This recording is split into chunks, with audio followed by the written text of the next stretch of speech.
apa?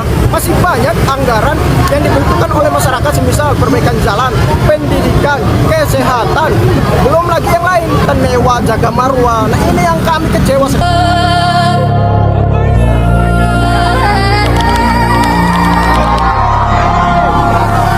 Telah tiba tanggal pada 21 April hari ini, teman-teman.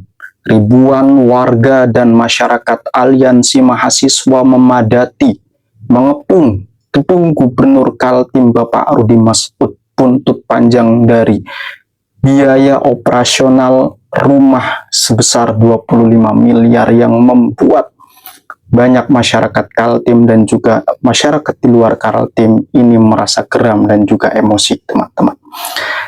Banyak sekali yang telah membuat video atau meliput bagaimana keadaan di sekitaran gedung Gubernur Kaltim, teman-teman.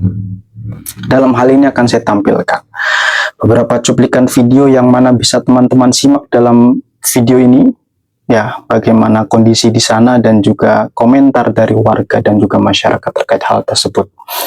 Nah, sebelumnya ini berbuntut panjang dari bagaimana, ya, pernah mempunyai track record Bapak Gubernur Kaltim Bapak Rudi Masud ini sempat menyindir Kang Deddy Mulyadi sebagai gubernur konten juga.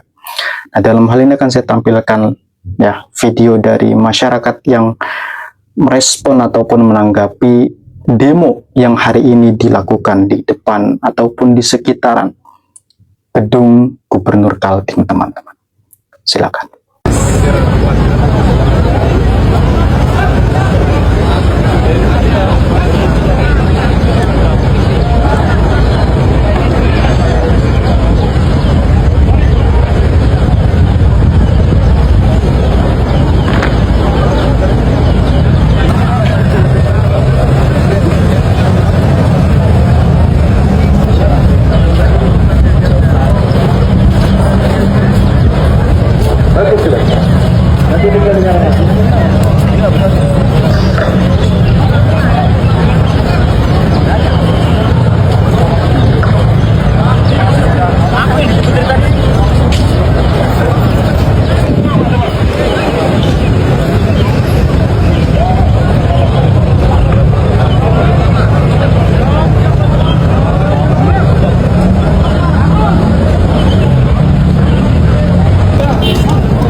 Saya di samping rumah jabatan Gubernur Kaltim. Pada sore hari ini saya berada di Jalan Gajah Mada, di mana hari ini Aliansi Perjuangan Masyarakat Kalimantan Timur telah membangun satu posko lagi untuk perjuangannya persiapan demo tanggal 2026.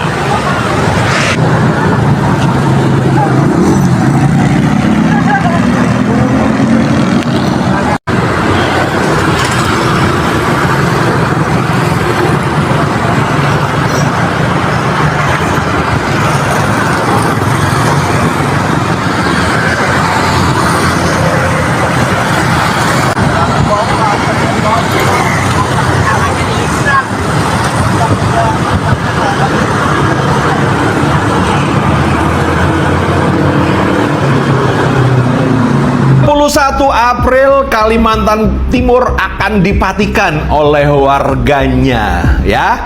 Kenapa dipatikan? Ya, Pati menjadi sumber inspirasi masyarakat yang kecewa atas pemimpinnya dan mereka melakukan demo besar-besaran, dan kemudian endingnya ya kita tahu lah, Bupati Pati kena OTT KPK. Jadi ini juga menular menjadi kegeraman dari warga Kaltim melihat Gubernur Kalimantan Timur yang memang kontroversial, ya teman-teman, ya. Kenapa? Karena nomor satu, ya, anggaran yang cukup viral itu yaitu 8,5 miliar mobil dinas yang udah dikembalikan tapi nggak jelas juga. Kemudian anggaran 25 miliar dari renovasi rumah, banyak sekali.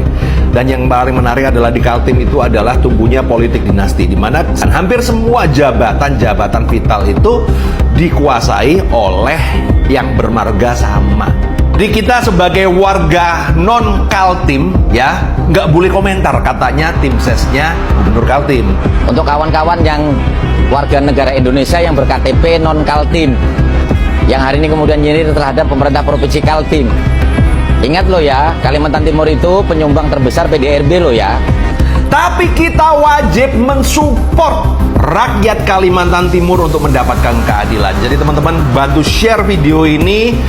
Semua orang di Indonesia harus tahu bahwa 21 April warga Kaltim sedang berjuang untuk masa depannya yang lebih baik. Gubernur Kaltim ini kok rasanya seperti sengaja mengolok-olok masyarakat ya? Kenapa sikap Gubernur Kaltim belakangan ini seperti sedang mengejek rakyatnya sendiri?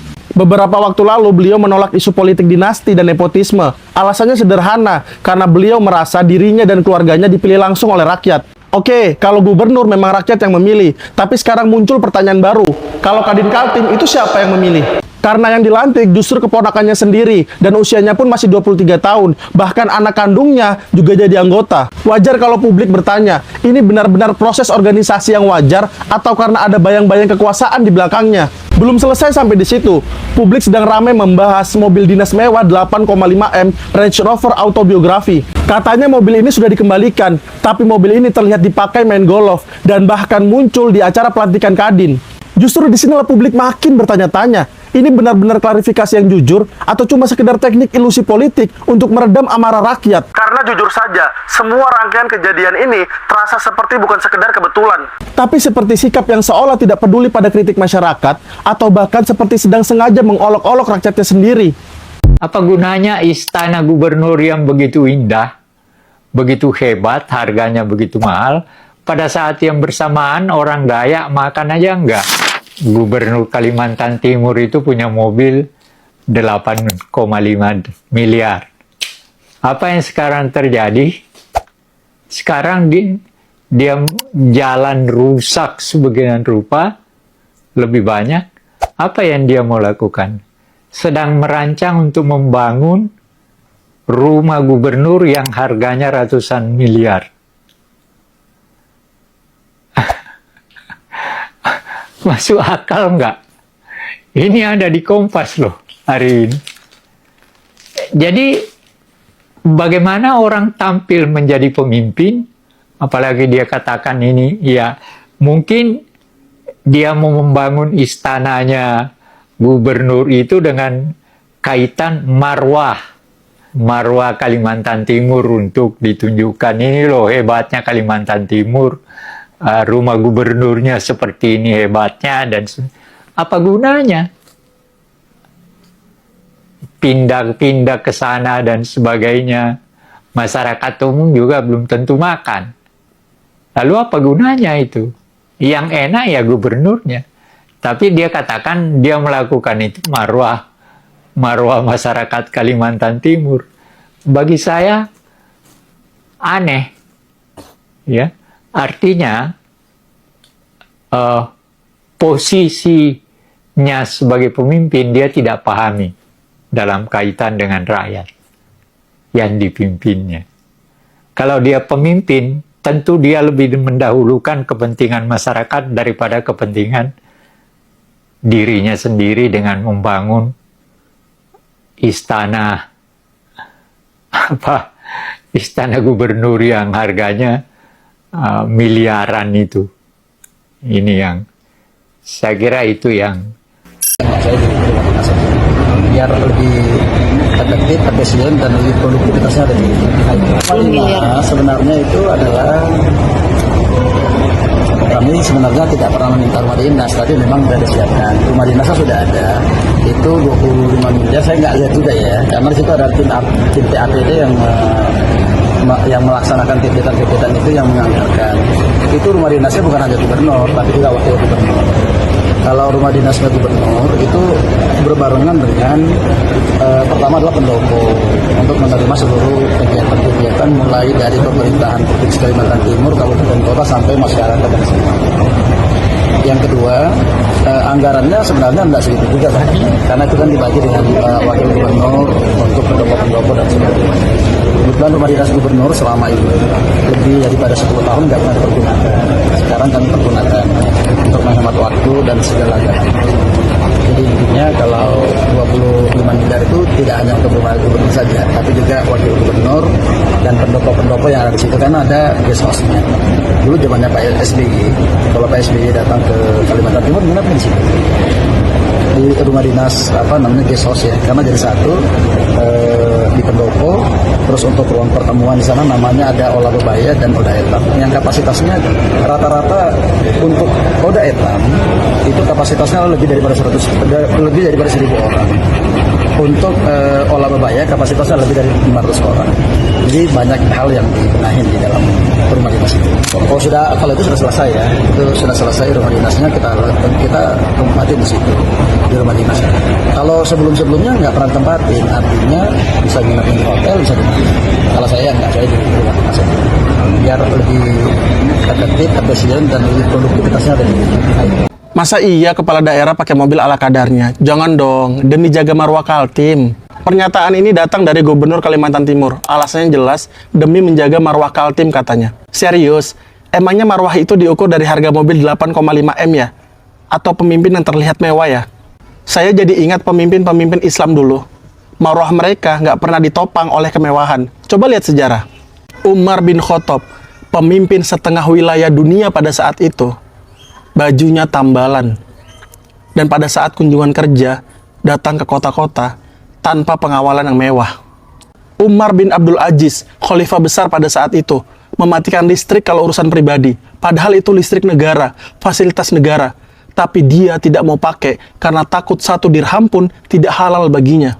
Mereka itu pemimpin yang memimpin imperium setengah wilayah dunia, bukan cuma 1 provinsi. Tapi marwahnya lahir dari keadilan, dari ketegasan, dari keberpihakannya pada rakyat kecil. Sekarang, mobil 8,5 M atas nama marwah dan wibawa. Padahal rakyat masih berjuang soal harga pangan, soal pendidikan, infrastruktur jalan, dan juga pelayanan kesehatan. Kalau pemimpin merasa marwahnya itu bergantung pada kemewahan, berarti wibawahnya dan marwahnya itu rapuh. Pemimpin kuat itu tidak perlu simbol mahal. Rakyat akan hormat dengan sendirinya.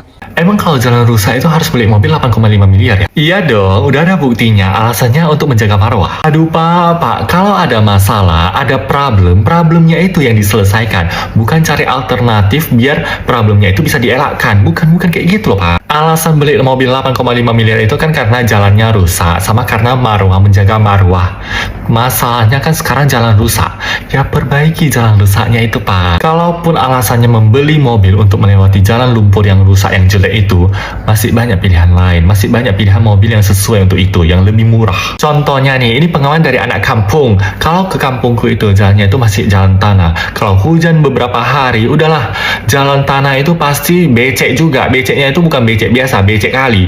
Itu bisa off-road di situ, banyak kubangan itu bahkan bisa dimandikan babi. Tapi ku tengok gak ada orang-orang kampungku membeli mobil itu sampai 8,5 miliar, meskipun mereka mampu. Mentok-mentok beli mobilnya pun harganya 2M. Lagian untuk jalan rusak kayak gitu, mobil dengan harga 300 juta, 400 juta, 500 juta itu udah cukup kali, karena mau semahal apapun yang dibawa ke jalan rusak kayak gitu nanti juga rusak juga. Sayang. Terus bukannya lagi efisiensi ya? Boros sekali loh kau pak. Padahal 8,5 miliar itu juga bisa dipakai untuk memperbaiki jalan itu, untuk kenyamanan bersama. Nah, oke. Itulah tadi ya, teman-teman, beberapa cuplikan video yang bisa teman-teman akses ataupun simak tentang bagaimana komentar dari netizen terkait bagaimana kegeraman mereka terhadap Bapak Rudi Masud, Bapak Gubernur Kaltim yang belakangan ini, akhir-akhir ini banyak sekali dibicarakan oleh netizen, oleh warganet, oleh masyarakat tentang kebijakannya yang dinilai kontroversial. Ya, selain pada saat itu menganggarkan mobil ya sejumlah 8,5 miliar, ternyata tidak berhenti sampai di situ, teman-teman. Ini lanjut part 2, menganggarkan merenovasi rumah dengan biaya 25 miliar, dan ini yang membuat warga meledak-ledak nih ini. Banyak lapisan masyarakat, entah dari sosial media ataupun dari rakyat Kaltimnya langsung, ini berkomentar, menyampaikan keberatan dan ketidaksetujuan terhadap hal tersebut.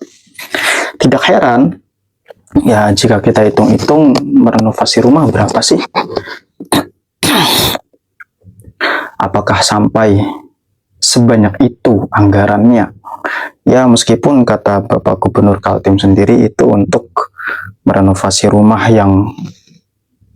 dinas yang bocor, kemudian sofanya pada jelek, kemudian untuk dibenahi sedemikian rupa agar terlihat pantas untuk disinggahi oleh tamu provinsi atau tamu wilayah atau semacamnya, itu hal lain lah. Tetapi yang patut disoroti di sini adalah bagaimana hal yang dilakukan oleh Bapak Gubernur Kaltim atau Bapak Rudi Masud ini bertolak belakang dengan apa yang dicanangkan ataupun diberlakukan oleh Bapak Presiden Prabowo Subianto soal efisiensi anggaran. Dan ini telah diikuti juga oleh Kang Deddy Mulyadi dalam hal pajak. Jadi pajak di Jawa Barat itu tidak perlu menggunakan KTP pemilik lama, langsung bisa bayar pajak, dan hal ini meminimalisir tindakan pungli ataupun calo yang ya biasanya itu biayanya lebih besar daripada biaya perpanjang pajak itu sendiri.